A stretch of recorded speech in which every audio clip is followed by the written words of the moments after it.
Good morning, students. My name is Ajay Garg and I am PGT commerce केंद्रीय विद्यालय रामपुर। आज का बच्चों हमारा टॉपिक है इश्यू ऑफ डिबेंचर्स, जिसे हम अलग अलग वीडियोज़ में कंप्लीट करेंगे। आज की वीडियो में हम इश्यू ऑफ डिबेंचर्स की थ्योरेटिकल एस्पेक्ट की बात करेंगे। तो सबसे पहले बच्चों डिबेंचर्स होते क्या हैं। So debenture is a written acknowledgement of a debt taken by company issued under the common seal of the company. Debenture एक रिटन एक्नॉलेजमेंट है जो कंपनी इश्यू करती है जब भी वो पब्लिक से पैसे लेती है। अब सबसे बड़ी बात है कि जब भी कंपनी को चाहिए होते हैं तो कंपनी पब्लिक से पैसे लेती है और बदले में स्लिप्स इश्यू करती है। उन स्लिप्स के अलग अलग मायने होते हैं, अलग अलग नाम होते हैं। अगर कंपनी पब्लिक से पैसे लेती है और शेयर्स इशू करती है, जो व्यक्ति शेयर खरीदते हैं वो शेयर होल्डर बनते हैं और वो कंपनी के ओनर माने जाते हैं। सेम ऐसे ही जब कंपनी डिबेंचर इशू करती है तो जो व्यक्ति डिबेंचर खरीदते हैं वो डिबेंचर होल्डर कहे जाते हैं और बदले में जो वो पब्लिक से पैसा लेती है कंपनी, उस पैसे को लोन का पैसा माना जाता है। यानी डिबेंचर इशू करके जो कंपनी को पैसे मिलेंगे उसे लोन का पैसा माना जाएगा। जब कंपनी डिबेंचर इशू करती है, क्योंकि ये लोन का पैसा है तो कंपनी को वापस भी लौटाना होगा। तो कंपनी जब वो स्लिप्स इशू करेगी उसके अंदर रीपेमेंट की डेट और साथ में इंटरेस्ट की पेमेंट की डेट लिखी गई होती है। शेयर्स और डिबेंचर्स में कुछ फ़र्क होता है। दोनों कंपनी इश्यू करती है, पब्लिक खरीदती है और पब्लिक बदले में कंपनी को पैसे देती है। शेयर इश्यू करके जो पैसा कंपनी को मिलता है वो कैपिटल का पैसा है और शेयर होल्डर्स कंपनी के जस्ट लाइक ओनर्स होते हैं। डिबेंचर इश्यू करके जो पैसा कंपनी को मिलता है वो लोन का पैसा होता है और जो डिबेंचर होल्डर होते हैं वो लेंडर्स, लोन प्रोवाइडर्स होते हैं। तो इसका मतलब ये है कि डिबेंचर होल्डर्स को बदले में इंटरेस्ट मिलता है। इंटरेस्ट एक चार्ज है अगेंस्ट प्रॉफिट्स, यानी इंटरेस्ट कंपनी पे करेगी ही करेगी, चाहे कंपनी को प्रॉफिट हो या ना हो। डिबेंचर होल्डर्स को इंटरेस्ट मिलता है। शेयर होल्डर्स क्योंकि ओनर्स होते हैं तो उन्हें प्रॉफिट्स में हिस्सेदारी मिलती है, तो उसको हम बोलते हैं डिविडेंड। यानी debenture holders receives the interest and share holders receives the dividend. तो the process is quite same in case of shares, in case of issue of debentures. दोनों के इश्यू करने का तरीका सेम होता है। कंपनी एक प्रोस्पेक्टस इश्यू करती है, जिसको भी शेयर या डिबेंचर खरीदने होते हैं वो अप्लाई करता है, फिर कंपनी उन्हें शेयर्स या डिबेंचर्स इश्यू करती है। डिफरेंस है स्टेटस में। शेयर होल्डर्स ओनर्स होते हैं और डिबेंचर होल्डर्स लोन प्रोवाइडर्स होते हैं। क्योंकि डिबेंचर्स का पैसा लोन का पैसा माना जाता है तो कंपनी उसे वापस भी करेगी। और डिबेंचर सर्टिफिकेट में ये रिडम्पशन की या रीपेमेंट की जो शर्तें हैं वो लिखी गई होती हैं कि कंपनी इन डिबेंचर्स का पैसा कब लौटाएगी। तो कंपनी जब रीपेमेंट करती है इस प्रोसेस को हम बोलते हैं redemption of debentures.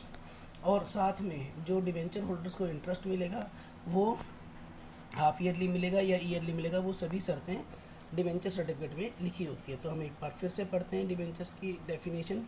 Debenture is written acknowledgement of a debt taken by company issued under the common seal of the company. A debenture certificate contains the contract of repayment of principal sum at a specified date and the terms of payment of interest. So अब हम बात करते हैं features of debentures की। Debenture एक written document है। ये एक एक्सटर्नल इक्विटी है, क्योंकि बाहर से पैसा, हम पब्लिक से पैसा अरेंज करते हैं। It is issued under the common seal of the company और it also contains the terms of repayment कैसे की जाएगी, डिबेंचर्स की कितने साल बाद रीपेमेंट होगी, ये सभी चीज़ें डिबेंचर सर्टिफिकेट में लिखी हुई होती हैं। क्योंकि डिबेंचर का पैसा लोन का पैसा होता है तो डिबेंचर्स पर एक फ़िक्स रेट से कंपनी इंटरेस्ट पे करती है। इस फिक्स रेट को हम कूपन रेट बोलते हैं और ये फ़िक्स रेट डिबेंचर्स के साथ लिखी जाती है। सपोज़ करो डिबेंचर्स कंपनी ने इश्यू किए और उस पर रेट ऑफ इंटरेस्ट है 8%, तो हम लिखेंगे 8% debentures. Now, the difference between the shares and debentures. Nature, a share is a part of capital. Shareholders are the owners of the company. Debentures is a part of loan and debenture holders are just like creditors.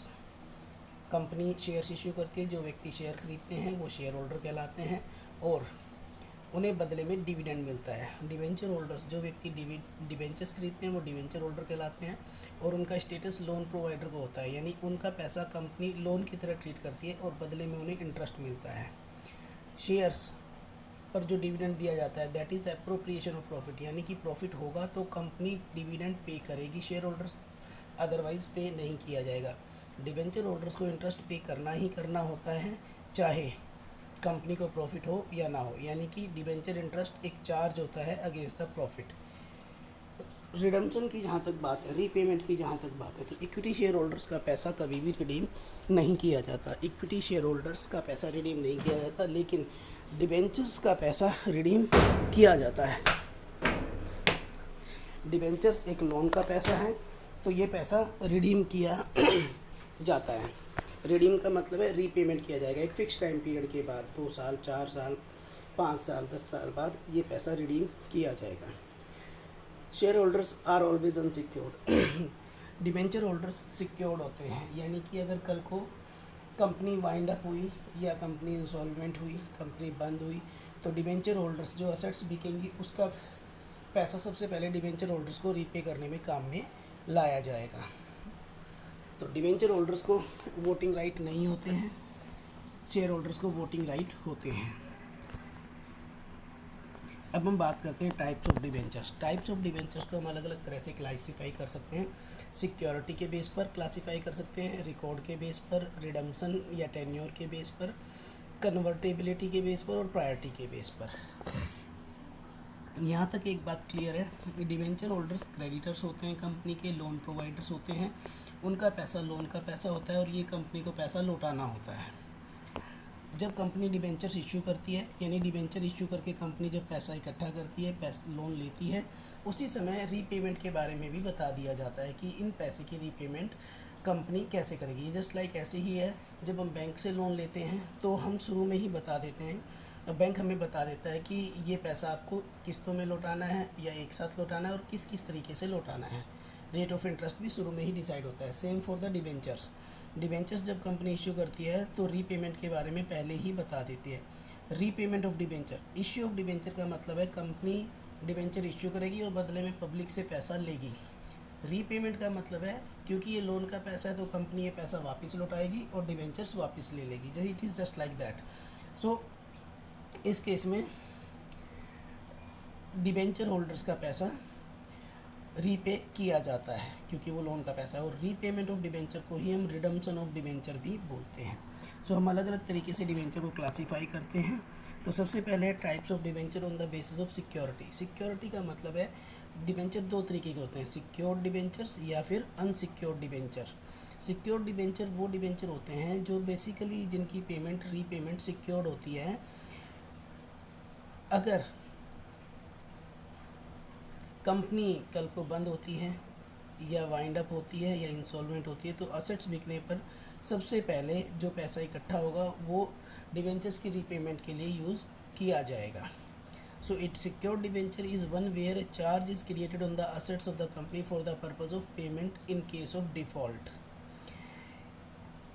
If company is unable to repay the debentures on the due date, the debenture holders can recover their money from the assets mortgaged with them। ये just like ऐसे है जैसे asset को हम गिरवी रख के loan लेते हैं, तो अगर हमने बैंक का लोन नहीं चुकाया तो बैंक asset बेचकर पैसे पूरे कर लेगा। तो सेम ऐसे ही सिक्योर्ड डिबेंचर्स का होता है, डिबेंचर्स इश्यू करके कंपनी को पैसा मिला है, अगर कंपनी ने डिबेंचर का पैसा नहीं लौटाया तो डिबेंचर होल्डर्स कंपनी की एसेट्स बेचकर पैसा रिकवर कर सकते हैं।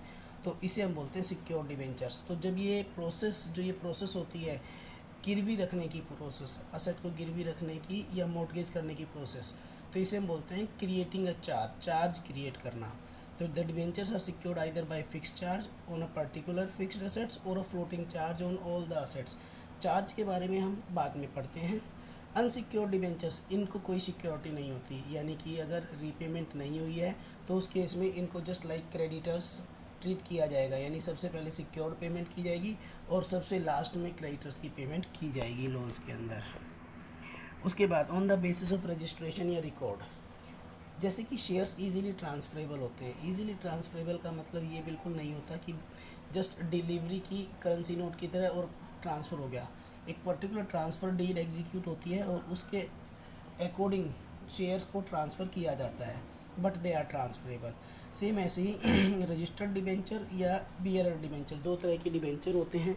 रजिस्टर्ड डिबेंचर के केस में कंपनी एक डिबेंचर होल्डर्स का रजिस्टर मेंटेन करती है और उस रजिस्टर में सभी डिबेंचर होल्डर्स के नाम रिकॉर्ड होते हैं, उनकी डिटेल्स रिकॉर्ड होती है। तो अगर आप रजिस्टर्ड डिबेंचर होल्डर्स हैं इसका मतलब ये है कि डिवेंचर होल्डर्स के रजिस्टर में आपका नाम रजिस्टर्ड है। आपको अगर अपने डिवेंचर किसी को बेचने तो प्रॉपर ट्रांसफ़र डीड के थ्रू ही आप उसे बेच सकते हो। इंटरेस्ट इन डिवेंचर्स पर उसी व्यक्ति को मिलता है जिसका नाम डिवेंचर होल्डर्स के रजिस्टर्ड में लिखा हुआ है। दूसरी तरफ है बियरर डिवेंचर्स। इनके लिए कोई इनका नाम डिवेंचर होल्डर्स के रजिस्टर में कोई मेंशन नहीं होता और ना ही इनके लिए डिवेंचर होल्डर्स का रजिस्टर मेंटेन किया जाता है। ये वो डिवेंचर है करेंसी नोट की तरह, जस्ट डिलीवरी के साथ ही रीपेमेंट हो जाती है। डिवेंचर जस्ट डिलीवरी के साथ ही इनका ट्रांसफ़र हो जाता है। अब इन डिवेंचर्स पर इंटरेस्ट किसको मिलेगा? इन डिवेंचर्स के साथ जो इंटरेस्ट के कूपन्स हैं वो अटैच किए जाते हैं और वो कूपन्स एक पर्टिकुलर डेट को किसी बैंक में प्रोवाइड करने पर उससे ब्याज मिल जाता है। तो ये debentures just like currency note होते हैं, जिसके हाथ में है ये उसी के हैं। पर रजिस्टर्ड डिवेंचर्स में ऐसा नहीं है। अगर वो आपको ट्रांसफ़र करने हैं तो प्रॉपर ट्रांसफ़र डीड के थ्रू ही वो ट्रांसफ़र होंगे। टेन्योर और रिडम्पशन, दो तरह के डिवेंचर होते हैं, रिडीमेबल डिवेंचर और इररिडीमेबल या परपेचुअल डिवेंचर्स। रिडीमेबल का मतलब है रीपेबल, यानी कि कंपनी ने ये डिवेंचर इशू किए हैं और इनका पैसा कंपनी को मिलेगा, तो कंपनी इनका पैसा एक पर्टिकुलर टाइम पीरियड के बाद वापस भी लौटाएगी, रीपेमेंट भी की जाएगी। तो इन डिवेंचर्स को हम बोलते हैं रिडीमेबल डिवेंचर। नाम से ही जैसे पता लगता है जिनको रिडीम किया जाएगा। इररिडीमेबल या परपेचुअल डिवेंचर परमानेंट डिवेंचर्स होते हैं और ये वो डिवेंचर्स होते हैं जो कंपनी की लाइफ टाइम के दौरान जिनकी रीपेमेंट नहीं होती है। ये कंपनी जब इश्यू करती है उसी समय बता दिया जाता है। इसकी पेमेंट तभी होगी जब कंपनी लिक्विडेट होगी या बंद होगी, उससे पहले इन डिवेंचर्स की रीपेमेंट नहीं की जाएगी।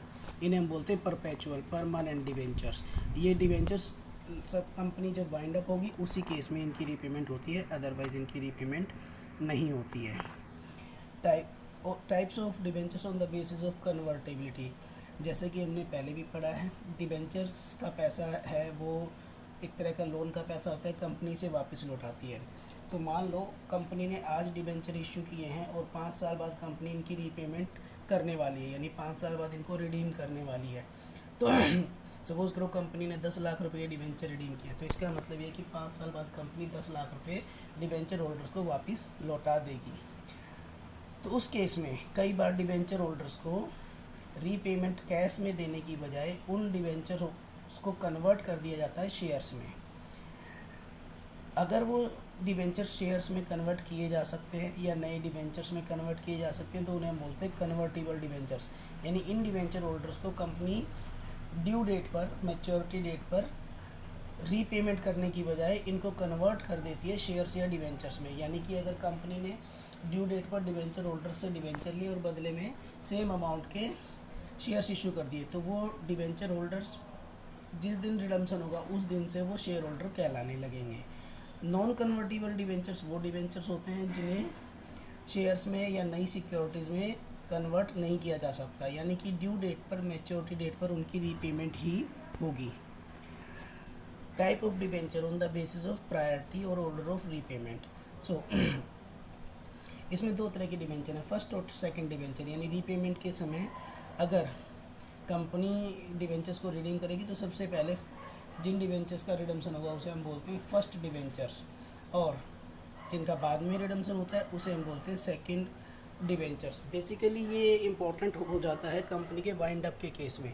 अगर कंपनी इंसॉल्वेंट होती है, उस केस में अगर कंपनी बंद होती है तो सबसे पहले फ़ायदा होता है फर्स्ट डिवेंचर होल्डर्स को, क्योंकि जो भी एसेट्स बेची जाएंगी उनमें से जो पैसा इकट्ठा होगा सबसे पहले फर्स्ट डिवेंचर्स को लौटाया जाएगा और उसके बाद सेकंड डिवेंचर्स को।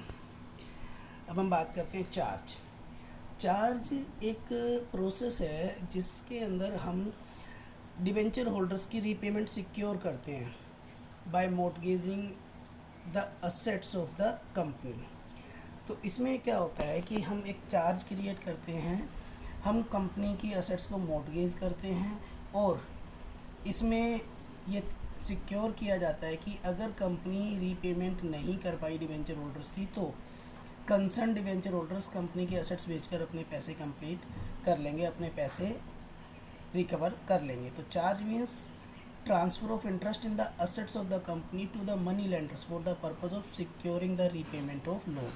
लोन कौन सा? जो डिबेंचर इशू करके कंपनी ने लिया है।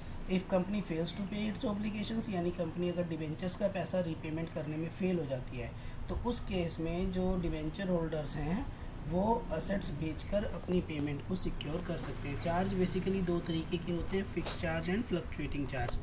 फिक्स चार्ज बेसिकली किसी पर्टिकुलर असेट पर क्रिएट किया जाता है, यानी कि कंपनी इश्यू के वक्त ही बता देगी ये डिबेंचर सिक्योर हैं by the fix charge on the machinery of the company. इसका मतलब ये हुआ कि अगर इन डिबेंचर्स की पेमेंट कंपनी रीपेमेंट नहीं कर पाई तो मशीनरी बेचकर इनका पैसा पूरा किया जाएगा, यानी डिबेंचर होल्डर्स मशीनरी बेचकर अपना पैसा रिकवर कर सकते हैं।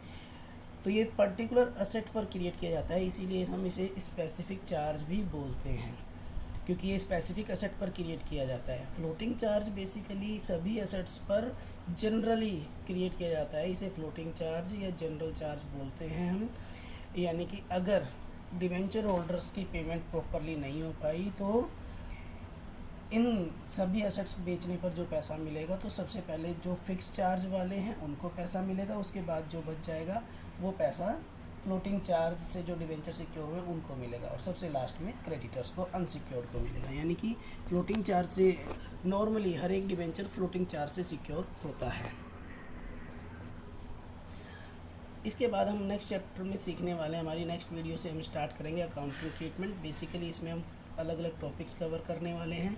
तो जो टॉपिक कवर होंगे उसमें सबसे पहले तो होगा interest on debentures. Interest on debenture, क्योंकि डिबेंचर होल्डर्स लोन का पैसा है तो उन पर इंटरेस्ट देना है, तो इंटरेस्ट पे करते वक्त क्या जर्नल एंट्री की जाएंगी ये हम सीखने वाले हैं। राइटिंग ऑफ लॉस और discount on issue of debentures. Debenture issue करते वक्त अगर कंपनी ने कोई डिस्काउंट दिया है तो ये कंपनी के लिए लॉस है, तो इसको P&L में दिखाना है। इस प्रोसेस को हम बोलते हैं राइटिंग ऑफ डिस्काउंट। तो उसके लिए क्या जर्नल एंट्री की जाएंगी। फिर इश्यू ऑफ डिबेंचर्स, डिबेंचर्स जो इश्यू किए जाएंगे उसके लिए क्या जर्नल एंट्री होंगी। अलग अलग केसेस में डिबेंचर इश्यू किए जाएंगे। Issue of debenture for cash, cash के लिए डिबेंचर इश्यू करना, यानी डिबेंचर इश्यू किया और बदले में कंपनी को कैश मिला तो क्या जर्नल एंट्रियाँ होंगी। Issue of debenture for consideration other than cash, यानी कि कैश के अलावा किसी और असेट के लिए डिबेंचर्स को इश्यू करना। कंपनी ने मशीनरी खरीदी और मशीनरी के बदले पैसे ना देकर कंपनी ने डिबेंचर्स इश्यू कर दिए, यानी कि जो वेंडर्स थे जिनसे मशीनरी खरीदी थी उनको डिबेंचर होल्डर बना दिया। इसके लिए क्या जर्नल एंट्री होंगी। Issue of debenture is collateral security, कई बार डिबेंचर्स को लोन लेने के बदले सेकेंडरी सिक्योरिटी के रूप में भी इश्यू किया जाता है, तो उसके लिए क्या जर्नल एंट्री होगी। Issue with terms of redemption, इसका मतलब ये है कि कंपनी जब डिबेंचर इश्यू करेगी तो रिडम्पशन की शर्तें पहले से ही बता दी जाएंगी, तो उस केस में क्या जर्नल एंट्री होंगी, हम ये सब सीखने वाले हैं। So that's it for the day बेटे, आज के लिए इतना ही है और हम इसके अकाउंटिंग ट्रीटमेंट के बारे में अपने नेक्स्ट वीडियो में बात करेंगे। Thank you.